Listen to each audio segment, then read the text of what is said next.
Altura para a entrevista com a Ministra da Saúde, Marta Temido. Boa noite, Olá, boa noite. E bem-vinda a este jornal. Espero ter tempo porque são muitos assuntos que estes 2 meses nos trouxeram e vamos naturalmente fazer uma espécie de balanço de 2 meses porque estamos precisamente no dia 2. Mas eu começava por um acontecimento recente. O que é que achou da forma da celebração da CGTP em Lisboa?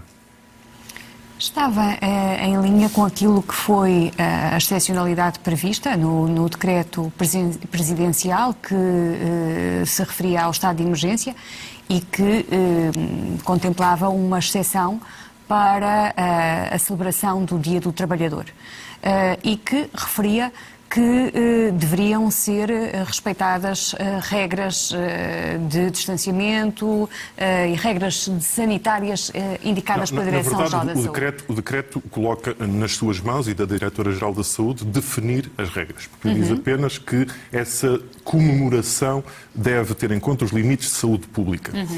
Portanto, no limite foi a senhora e a Diretora-Geral da Saúde que acharam que aquela celebração se podia fazer assim. Mas são cerca de 1000 pessoas.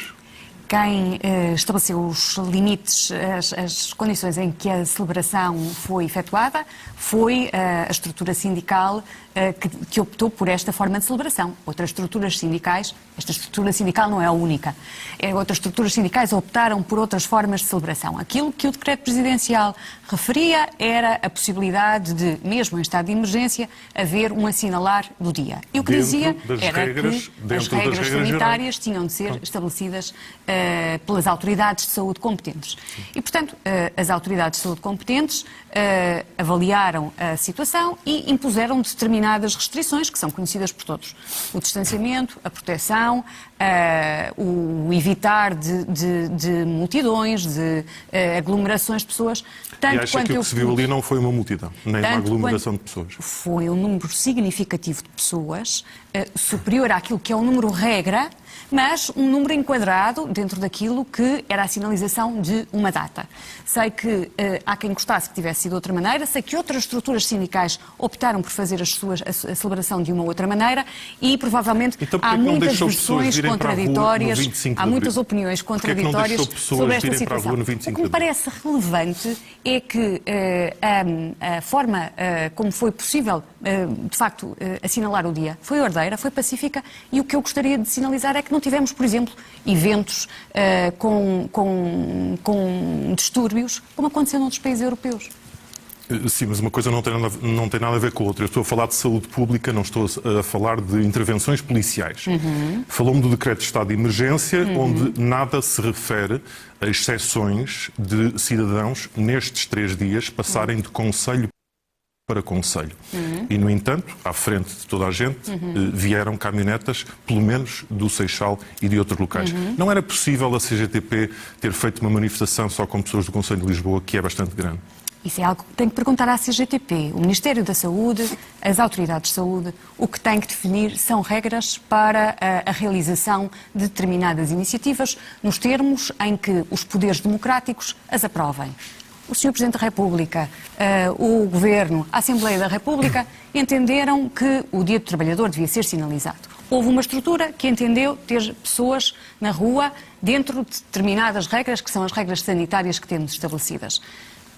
Pode-se concordar mais, pode-se concordar menos, pode-se achar que poderia ter sido feito de uma outra maneira. Isto não é uma questão de concordar ou deixar de concordar. Estou a perguntar-lhe se nestes 3 dias, 1, 2 e 3, foi ou não proibido pelo Presidente da República que as pessoas se desloquem para fora dos seus concelhos?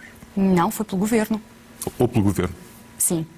Foi estabelecido que durante estes 3 dias, e, no entanto, que são dias que naturalmente, num contexto normal, aproveitaríamos para visitar amigos, para visitar a família, para passar à beira-mar, neste concelho. Bom, eu acho que o que estamos aqui a falar é de indivíduos e dos seus gostos pessoais ou de uma entidade que, para todos os efeitos, é uma entidade representativa dos trabalhadores e que entendeu fazer uma sinalização do Dia do Trabalhador. Mas porquê é que tem mais direitos que os outros portugueses? As instituições têm sempre uma outra forma de representação social que os indivíduos não têm. Poder-se-á dizer, porque é que o Natal é mais importante do que o aniversário de qualquer um de nós individualmente considerado? Porquê?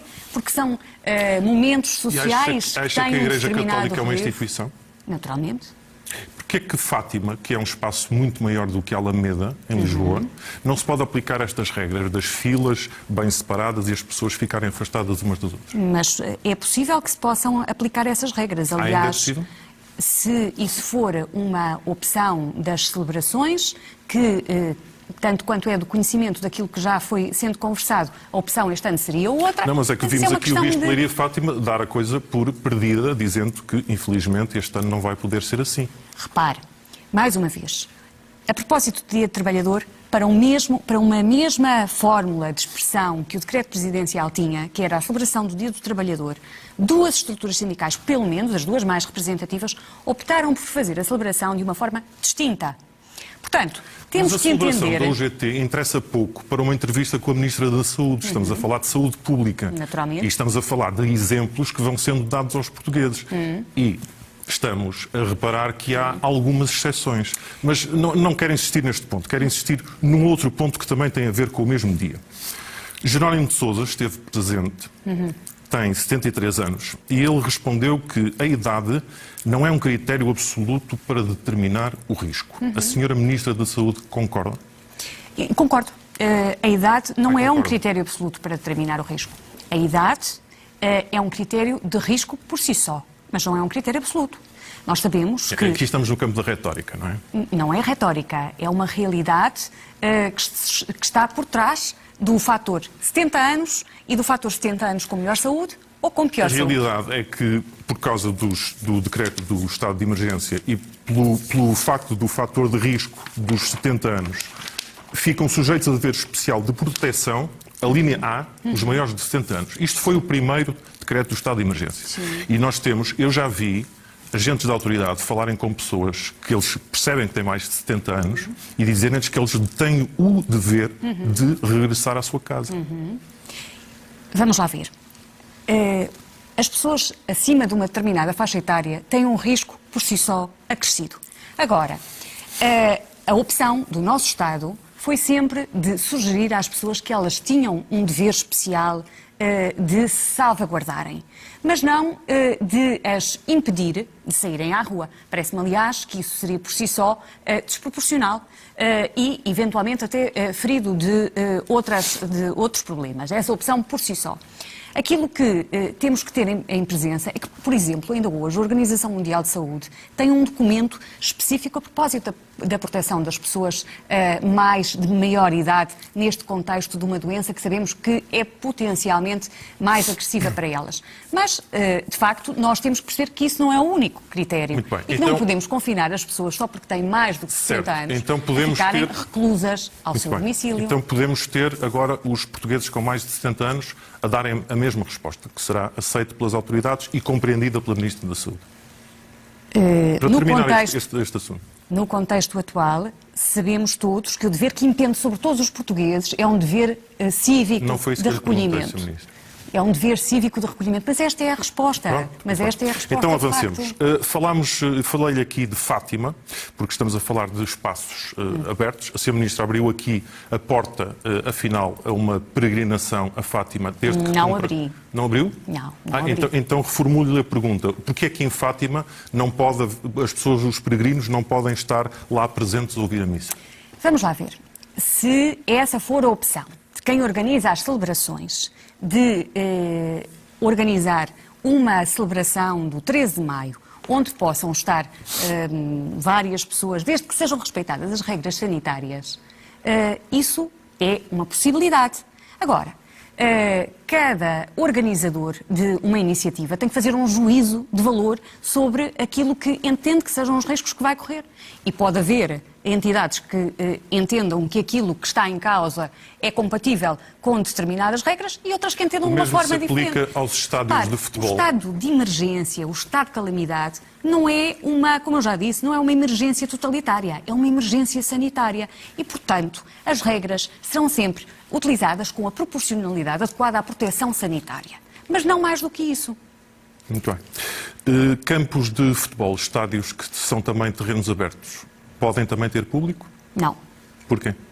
Porque a opção, neste momento, eventualmente, não será de ter público. Mais uma vez, porque vamos fazer uma construção de medidas ao longo do tempo que garantam a maior normalidade possível, mas num contexto que não é o regular, o normal, aquele que desejaríamos. E porque também avaliamos aquilo que...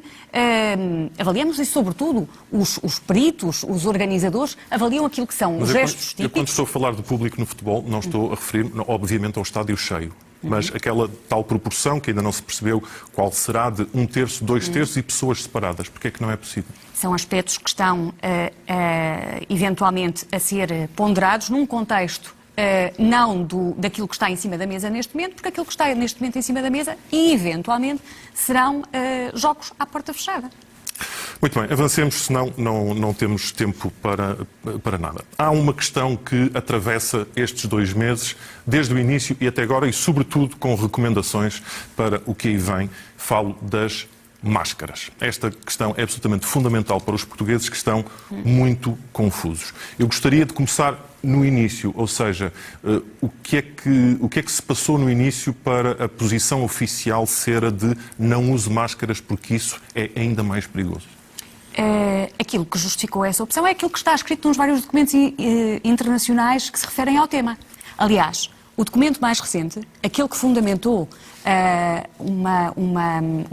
um progresso na posição, um desenvolvimento na posição das autoridades portuguesas, é muito claro e lista concretamente os fatores que são argumentos a favor da utilização de máscaras e os argumentos que são contra a utilização de máscaras. E depois acaba dizendo, não havendo, embora não existindo evidência direta de que a utilização de máscaras seja um elemento decisivo numa menor transmissibilidade da infecção, como os efeitos negativos da sua utilização são diminutos, então sugere-se a sua utilização, mas não se impõe.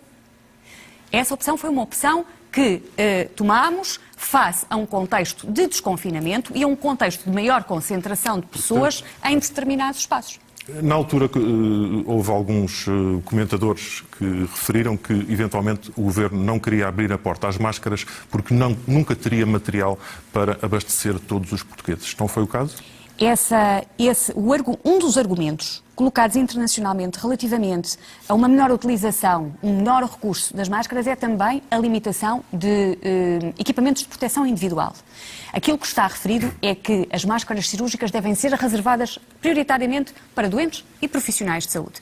Depois, houve uma panóplia de outros instrumentos, e designadamente as máscaras comunitárias, que vieram permitir uma diferente até abordagem do tema. E, portanto, não foi uma questão de falta de máscaras que terminou a opção. Foi a questão de não termos ainda uma indicação técnica de entidades que nós normalmente seguimos a esse propósito. Neste momento estamos na fase da máscara. Portanto, vamos todos usar máscara por não prevenção. É bem assim. É sempre melhor que nada. Não é bem assim? Não é bem assim. Nós os dois, por exemplo, hoje estamos aqui sem máscara. E se for amanhã, também estaremos sem máscara. Porquê? Porque temos aqui uma distância de segurança entre nós, não está mais ninguém à nossa volta. Não, mas podíamos também fazer esta entrevista de máscara e aí estaríamos mais protegidos, ou não? Não, porque quer eu, quer o entrevistador, neste caso, estamos a uma distância em que, em princípio, nada daquilo que é o nosso contacto acontece. Bom, Sr. Ministra, em que é que ficamos? Aconselha os portugueses a usar máscara ou não? Claramente sim, nas situações em que isso está recomendado.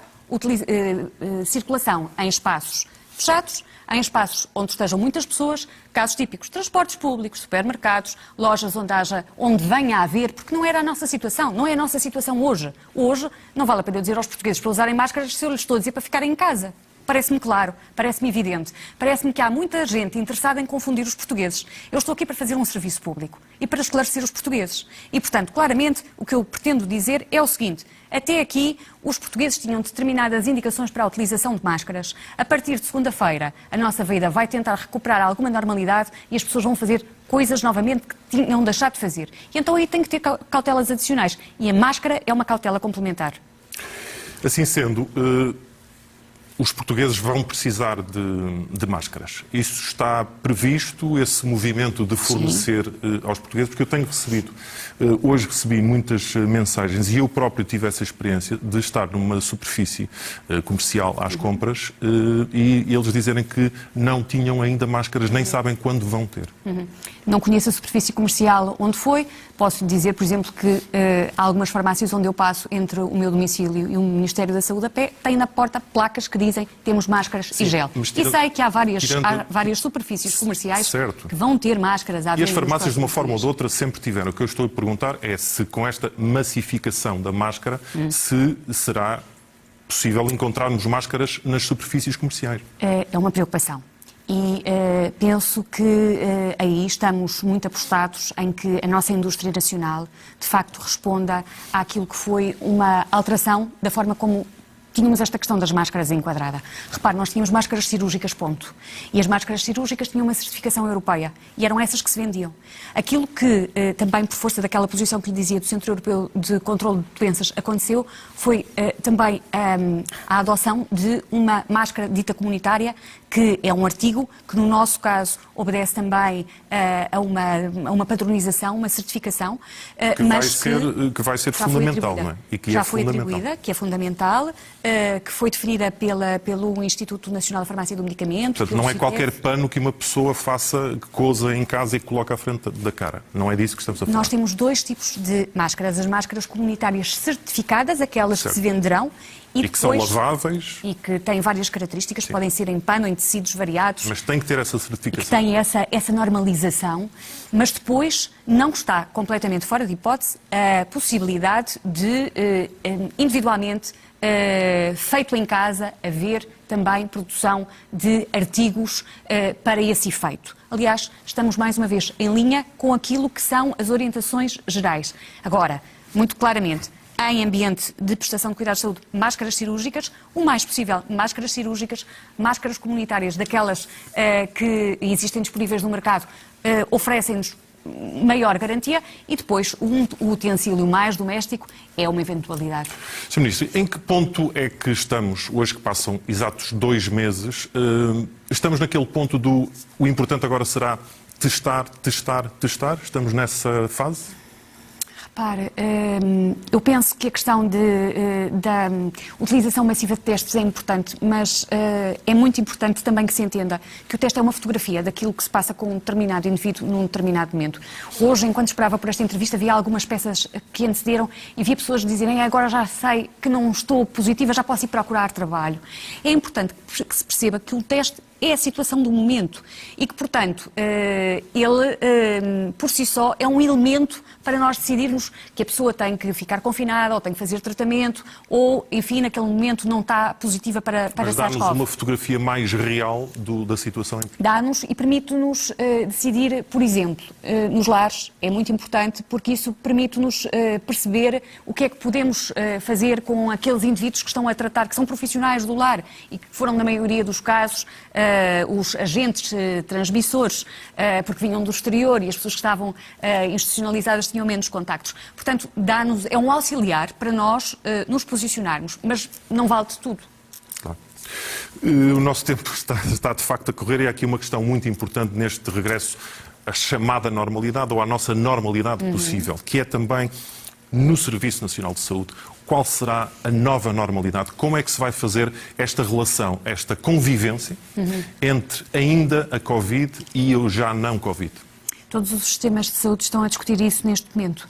Da mesma forma que nas escolas se discute o regresso à escola, nos sistemas de saúde discute-se o manter em paralelo uma resposta que tem de estar em prontidão para um recrudescimento de uma eventual doença, do qual não estamos, de facto, livres, e uma recuperação daquilo que foi a atividade assistencial que ficou suspensa, para além da retoma da normal resposta do sistema de saúde. E aquilo que fizemos, da mesma forma que em 16 de março as generalizámos aquilo que era a prática já de uma série de instituições, que era a suspensão da atividade assistencial programada que não tivesse caráter prioritário ou muito prioritário. Nesta mesma data emitimos um despacho que, no fundo, refere às instituições. Está na altura de, sem prejuízo de termos a prontidão garantida, começarmos a reprogramar e gradual e faseadamente, de uma forma acompanhada, com um conjunto de critérios, começarmos a recuperar a atividade assistencial. Mas faz um pouco de aflição pensar aqui na quantidade de recursos humanos, que tem sido um problema recorrente do Ministério da Saúde ao longo das décadas, não é? E neste momento os portugueses pensam que os profissionais de saúde estão todos ocupados da Covid. Como é que, em alguns casos, em horas extraordinárias, sobre horas extraordinárias, com grande cansaço e exaustão, como é que vamos ter recursos humanos, para já não falar de dinheiro, que isso já vamos falar, para manter as duas realidades? Os profissionais de saúde têm sido inexcedíveis, sobretudo nestes últimos 60 dias. E é neles que reside o sucesso daquilo que aconteceu até agora, que não está terminado, mas também é da vontade deles e da capacidade deles que vai depender a resposta para o que vem a seguir. E aquilo que nós sabemos é que contratámos mais 1.800 profissionais neste período para o Serviço Nacional de Saúde e que agora temos que os manter para que os outros possam, de alguma forma, garantir respostas àquilo que ficou por fazer. É um exercício muito complicado. É um exercício muito complicado que depende muito do local, do institucional. Repare, há hospitais onde nós tivemos não mais de uma dúzia de casos de infecção de doentes Covid. E, portanto, esses hospitais estão numa situação muito diferente daqueles que tiveram centenas de casos. O contexto epidemiológico é importante para a forma como estas entidades vão reagir. E depois, há sobretudo um conjunto, e isso é uma enorme oportunidade para o Serviço Nacional de Saúde. Acho que o Serviço Nacional de Saúde descobriu dentro de si uma força que estava adormecida. E novas formas de trabalhar. O recurso à telesaúde por todos os meios, a disponibilidade das pessoas para trabalharem mais em rede, mais em equipa, a resposta extraordinária que se conseguiu dar através de linhas de apoio, de respostas que estavam normalmente só dadas em ambiente hospitalar e que agora estão nos cuidados de saúde primários, a capacidade que as equipas de saúde familiares tiveram de sair das suas instituições e visitar utentes em lares, coisa que nunca tinha acontecido. E eu acredito que esta capacidade extrema, esta energia, vai continuar a permitir responder. Eu compreendo o seu cumprimento, que é, aliás, o cumprimento que todos os portugueses e o aplauso que todos os portugueses fazem, mas os profissionais de saúde pensarão também que, agora que o país descobriu a sua importância, se, por exemplo, as suas questões remuneratórias continuarão iguais. Algum país descobriu agora a sua importância. Outro país sempre acreditou dos profissionais de saúde do SNS. As questões remuneratórias de todos os portugueses têm neste momento um contexto específico em termos económicos e, portanto, temos que dar um passo cada passo por sua vez e garantir que temos um contexto que permita responder àqueles que, de facto, pelo desempenho, melhor responderam também. O contexto destes 2 meses, como lhe digo, é geral que todas as pessoas ganharam uma enorme admiração pelo Serviço Nacional de Saúde. As poucas que ainda não tinham foram obrigadas a olhar para ele com outros olhos. O que eu lhe pergunto é, agora quando fala com António Costa e com Mário Centeno, diz-lhes, isto tem que ter repercussões nos meus profissionais? Eles têm que ganhar mais? A fatia tem que ser maior? Desculpe, nos últimos anos da anterior legislatura houve um conjunto de repercussões em matérias remuneratórias da administração pública em geral e dos funcionários do Serviço Nacional de Saúde que já aconteceram. Portanto, nós também não podemos ter... Em que percentagens? Em percentagens significativas, com reposições de majorações que estavam perdidas para trabalho extraordinário, de reposições de construções de carreiras, de progressões de concursos que não aconteciam. Sim, mas este ano temos os 0,3, não é? Este ano temos a circunstância que tínhamos e temos, sobretudo, agora uma circunstância nova, que é um conjunto de pessoas que são cidadãos de pleno direito, como todos os outros, que perderam o emprego, que estão a atravessar uma situação bastante difícil. E, portanto, num país coeso, nós precisamos de premiar, obviamente, o trabalho, designadamente o trabalho na administração pública, que se distingue, que que no fundo ajuda todos nós, todos os outros a trabalhar, a funcionar melhor, mas não podemos ter um país a duas velocidades. Como vai ser agora a questão das consultas? Como é que isso vai encarreirar? Como é que ficaram as filas de espera? Pergunto-lhe se conta só com o Serviço Nacional de Saúde ou se vai ter que contar também com os privados. E como é que se gera este receio que muitas pessoas manifestam de, ainda agora, têm receio de voltar a marcar a sua consulta ou de fazer a sua operação? Bom, a primeira palavra é para aqueles que receiam a utilização dos cuidados de saúde.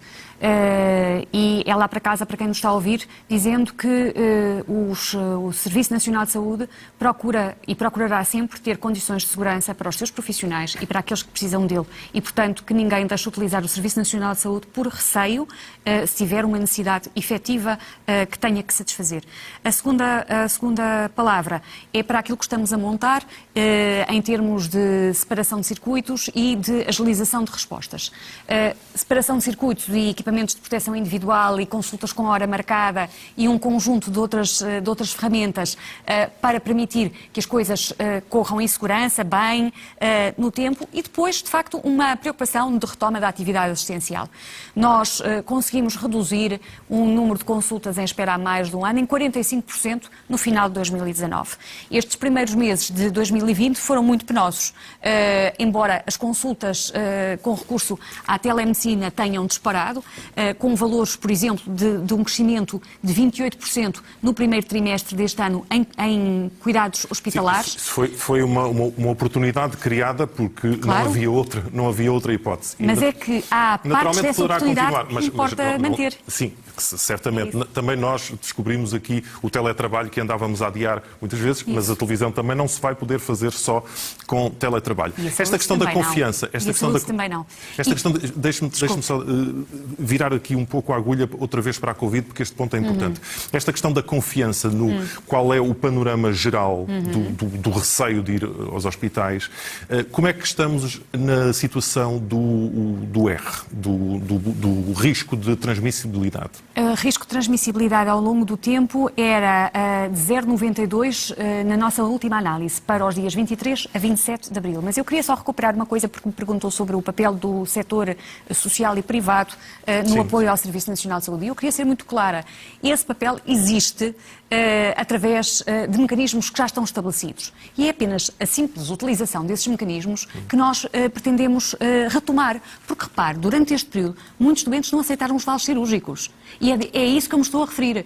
E um conjunto significativo de entidades convencionadas denunciou as convenções. Deixou de estar disponível para trabalhar com o Serviço Nacional de Saúde. E a esse nível, nós sentimos que precisamos de recuperar esse caminho.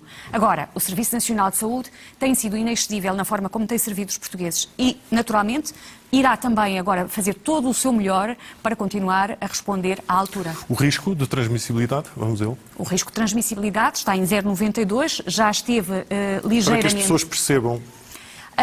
Quando nós iniciamos uma infecção, o risco de cada caso infectado contagiar outros casos é um determinado. É o chamado R0. Depois, e no nosso caso, ele era superior a 2. Portanto, cada indivíduo infectado tinha um risco de contagiar mais do que 2 outros indivíduos.